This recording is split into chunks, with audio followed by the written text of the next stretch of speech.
on fête les 1 million de vues sur la chaîne. Oui, 1 million de vues. Donc merci à tous les gens qui regardent au final.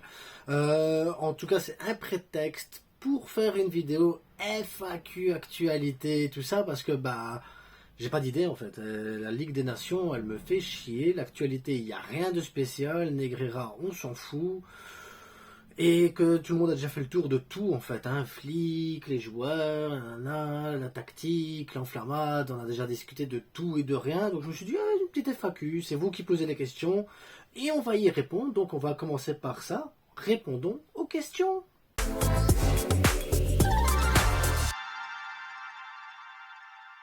Évidemment, abonnez-vous, likez, partagez, c'est hyper important pour la visibilité de la chaîne, surtout dans cette période dure de Ligue des Nations où tout le monde est enflammé par le football. Ouais, bon, n'importe quoi. Bref, on y va, les questions. Donc, le Blaugrana rusé qui pose comme question, que pensez-vous? Déjà, il faut arrêter de me vous voyer, pas besoin de me vous voyer. Donc, que pensez-vous du retour des blessés? Déjà, c'est une bonne chose. J'ai vu que Frenkie allait revenir, donc je pense que je vais faire une vidéo sur Frenkie, les possibilités de jeu avec lui. Donc vraiment, parce que Frenkie, c'est une vidéo à lui tout seul, hein, sûr et certain. Fatih qui revient, je suis curieux. Mais vraiment, je suis extrêmement curieux du retour de Fatih, parce que on l'a vu sortir de la Masia, on l'a vu éclore et on l'a vu s'éteindre. Est-ce que Hansi Flick peut réanimer cet enfant qui est perdu en ce moment? Ça, c'est vraiment la question que je me pose, parce que Fatih, pour moi, ça a toujours été un 9, ça sera toujours un 9, il a le profil d'un 9, et en même temps, il manque ce truc de régularité avec ses pépins physiques. Donc mais je suis curieux, franchement, avec Hansi Flick, je suis curieux. Est-ce qu'ils pourront s'intégrer rapidement dans le système de Flick? Alors, j'ai envie de te dire, oui, vu que Hansi Flick, il est arrivé, et en 4 matchs, tu vois la patte Flick. Ça serait triste qu'il n'arrive pas avec les titulaires, enfin ce qui devrait être les titulaires. On parle de Frenkie de Jong, bientôt du Gavi, que ce soit Aruro, Christensen. Je pense, et même Fatih, que ces garçons vont s'adapter assez facilement au système de Flick. Regardez un peu comment les autres se sont adaptés très rapidement. Je pense qu'il n'y aura pas de souci avec Flick, pas du tout. Alors, autre question de Grenat Bleu qui me dit, si tu devais choisir entre éliminer de ta vie la bière ou les frites, que choisirais-tu? Je ne peux pas te répondre à ça. C'est impossible de te répondre à ça. Les questions sur Barcelone sont vachement plus simples que cette question-là. Donc, tu sais quoi, je ne te répondrai pas à cette question. Tu supprimes quoi? Tu supprimes quoi? Enfin, non. La bière, les frites, non. La bière, c'est très très. Une bonne bière brassée, franchement, les triples carmélites, Pédieu et tout ça. C'est bon. Et des frites, des bonnes frites, c'est bon aussi. Tu peux pas, non, je choisis pas. Je choisis pas. Désolé, je ne choisis pas. Alassana Senagogo. Il faut changer ton pseudo. Il faut changer ton pseudo. Est-ce que le Barça ne doit pas. Attends, est-ce que le Barça ne doit-il pas aller chercher l'année prochaine Jonathan Tah et Kimmich tous en fin de contrat? Dans l'absolu, oui. Maintenant, ça dépend, encore une fois, le retour du 1 pour 1, le sponsor Nike, libéraux. Est-ce que si on les fait venir même gratuitement, est-ce qu'on a suffisamment de masse salariale? Si on n'en a pas, qui devons-nous sacrifier? Qui pourrait. Enfin, c'est un complexe. Le Barça, j'ai envie de vous dire, c'est trop complexe. Après, Jonathan Tah, c'est défenseur central. Est-ce qu'on a besoin d'un défenseur central? Même, il est bon, hein, Jonathan Tah, hein, il est très très bon. Mais je le vois plus aller du côté du Real Madrid où ils ont Militao, Rudiger, Nacho est parti. C'est un peu plus compliqué chez eux pour la défense centrale. Je vois plus Jonathan Tah aller du côté du Real Madrid. Et Kimi, je vais être du côté du Barça parce que l'air de rien, il peut jouer défenseur droit. Là, on n'a que Koundé. Hector Ford, il peut jouer milieu défensif. Là, pour le moment, il y aura le retour de Bernal peut-être, Casado, Garcia. Est-ce qu'à un moment donné, Garcia ne serait pas vendu l'année prochaine? Est-ce que peut-être Casado sera... On ne sait pas, en fait. Donc, moi, j'ai envie de te dire, entre les deux, Kimmich serait peut-être plus un profil adapté avec le système qu'on a actuellement. Jonathan Tah, aussi bon soit-il, je le vois plus aller du côté du Real, les gars. Et il est bon, mais après, nous, de notre côté, Christensen... Aroro, Koundé, Inigo, Inigo il sera parti, mais tu peux avoir le retour de Michael Faye, tu as Koubarsi, enfin défenseur central, puis Dominguez ici maintenant, donc voilà, c'est pas, je pense pas que Jantanta soit vraiment un profil qui doit être absolument allé rechercher par Barcelone. Par exemple, ici, on a en temps, allez, il y a des joueurs qui sont libres actuellement. Si on n'avait pas de souci de masse salariale, parce qu'il nous manque 60 millions, n'oublions pas pour arriver au 1 pour 1, je pense qu'un Rabiot ferait du bien au milieu de terrain. Mais bon, alors, Aladjishpene qui dit: quelles sont tes attentes pour cette saison? J'ai zéro attente. Zéro attente. On gagne la Liga, je suis content. On gagne la Coupe du Roi, je suis content. On gagne la Ligue des Champions, je suis content. On gagne quelque chose, je suis content. On gagne rien, je ne suis pas déçu. J'ai zéro attente. Je vais être franc avec vous. Zéro attente. Trop déçu des dernières saisons. Flick vient d'arriver. Je sais que là, tout le monde il est très hypé. Flick par-ci, Flick par-là.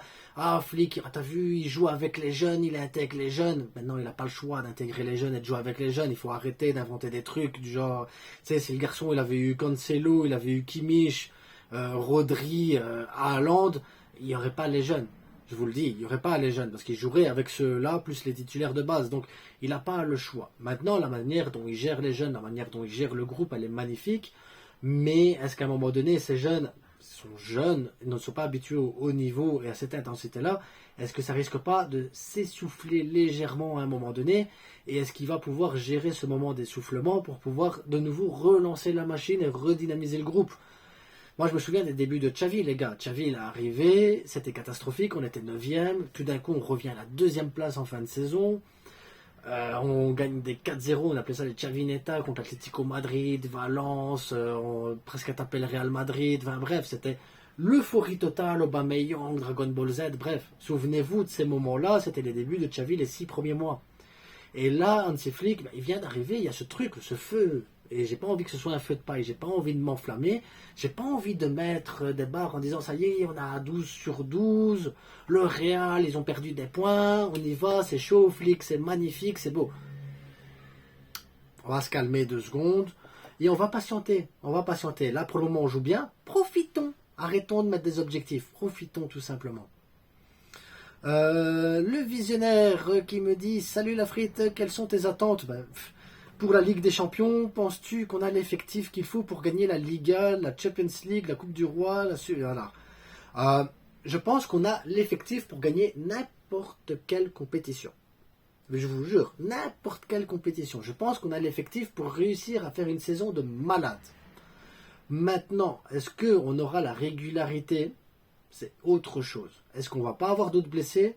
Est-ce qu'on ne va pas avoir des soucis à un moment donné? Est-ce que le calendrier surchargé ne va pas nous causer tort avec toute cette jeunesse qu'elle a et les retours de blessés qui sont habitués à être de retour de blessés tout court? Je ne sais pas. Maintenant, moi j'ai envie de vous dire, s'il y avait vraiment un objectif, et je sais qu'il y en a qui ne vont pas être d'accord avec moi, j'ai pas de problème avec ça, c'est de regagner la Liga, mais en prenant du plaisir cette fois. Pas gagner la Liga comme on a fait il y a 2 ans, avec des 1-0 tout le long, où tu avais l'impression que tu avais gagné la Liga, mais sans vraiment forcer le talent, sans vraiment jouer correctement, sans avoir ce petit truc. J'ai envie de gagner la Liga et d'avoir vraiment ce truc en disant: on a gagné 5-0 là, 4-0 là, 5-0 là, on a dominé, on a joué contre le Real Madrid les 2 classicos, on s'est battu à fond, on a gagné un classico, on a fait match nul à l'autre peut-être, et l'Atlético Madrid on les a écrasés comme on n'a jamais écrasé. Tu vois, j'ai envie de revivre ça avec la Liga et la Ligue des Champions. J'ai envie de juste prendre du plaisir, les gars.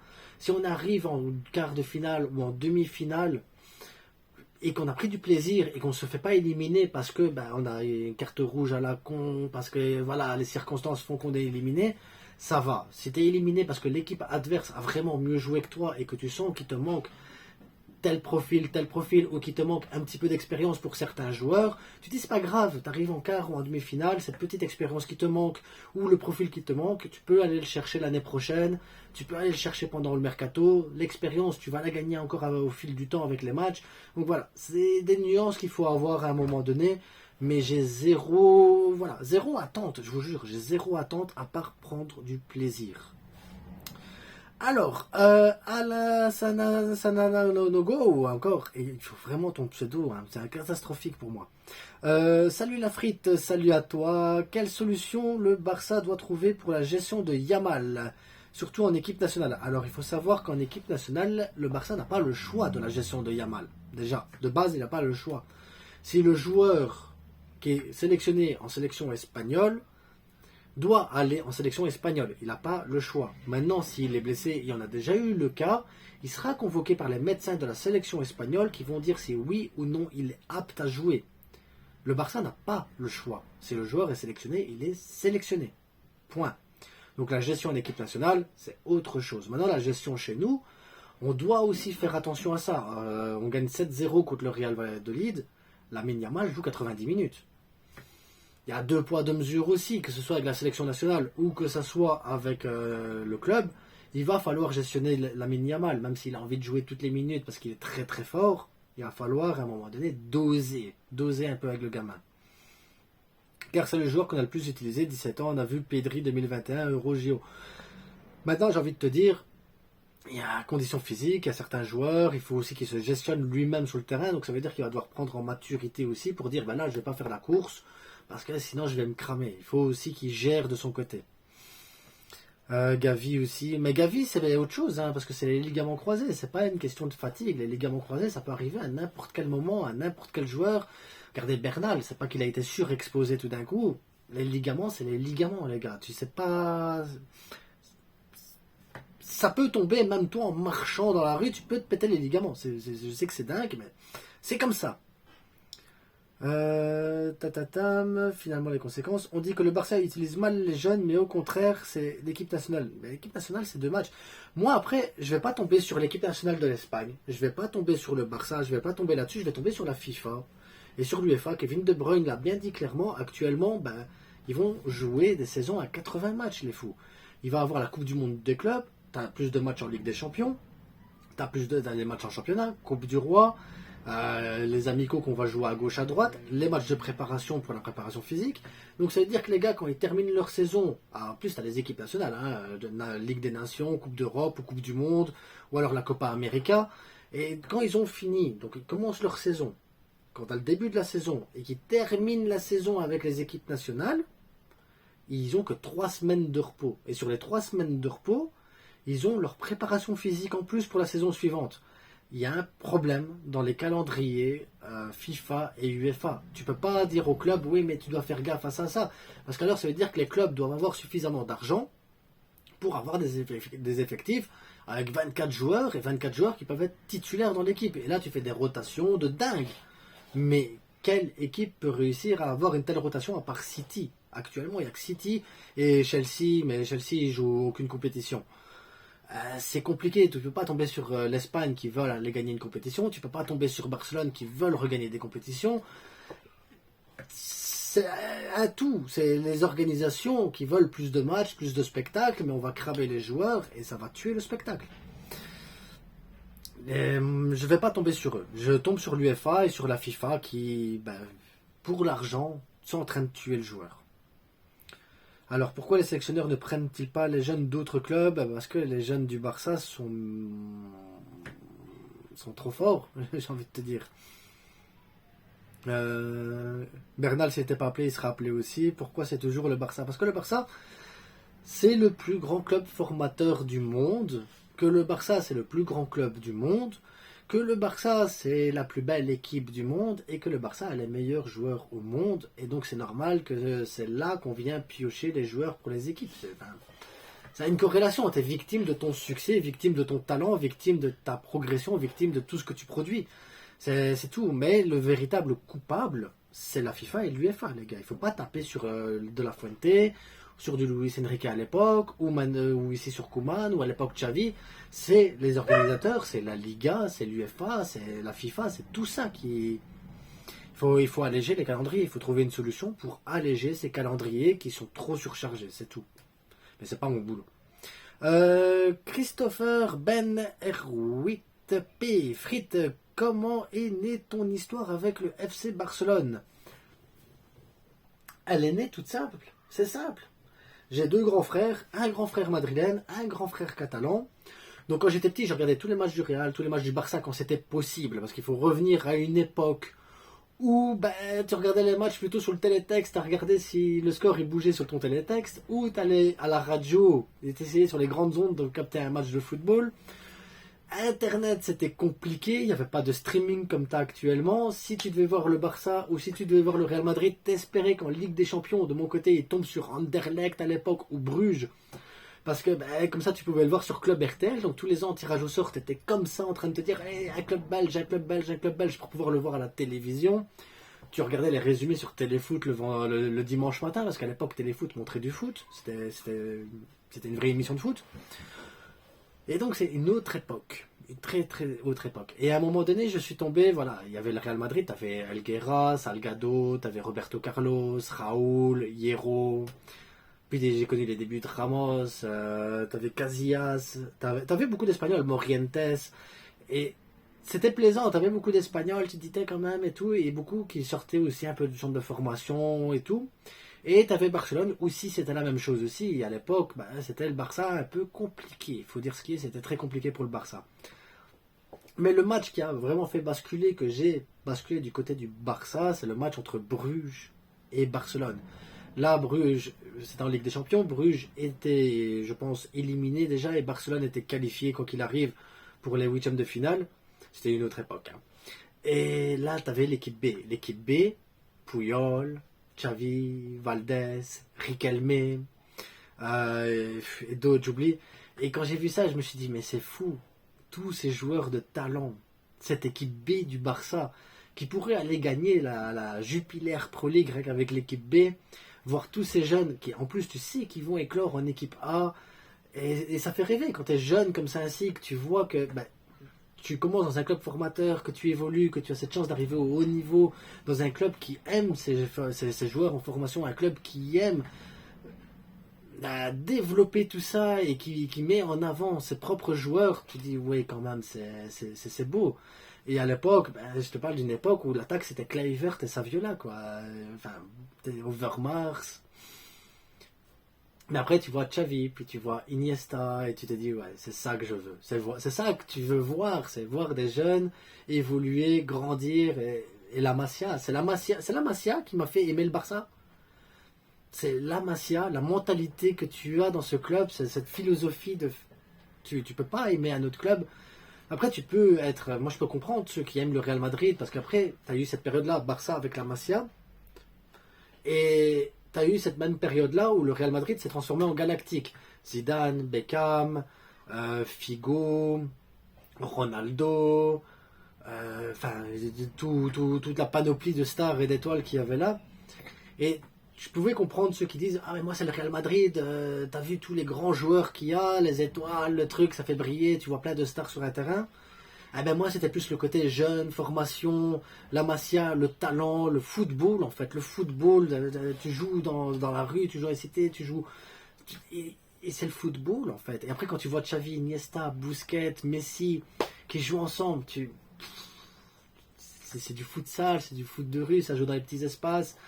Daniel Alves qui vient compléter ça sur le côté droit, c'était magnifique les gars, c'était magnifique le football. Puis t'as du Pedro, du Villa qui se rajoute, Fabregas, Piqué, Puyol, enfin c'était beau les gars, c'était beau. Et je suis en train de retrouver ça avec ce Barça actuel, ce Barça de flic. Donc je suis content qu'on soit dans une difficulté financière actuellement, parce que sinon on aurait été chercher d'autres joueurs, clairement. Mais cette difficulté financière te fait découvrir du Bernal, du Casado, du Pedri.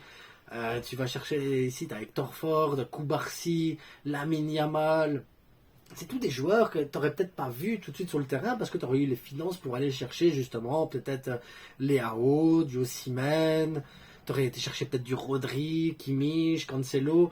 Et tu ne verrais pas éclore tous ces joueurs-là. Donc les situations financières catastrophiques du Barça nous rappellent que la principale identité du Barça, c'est la Masia.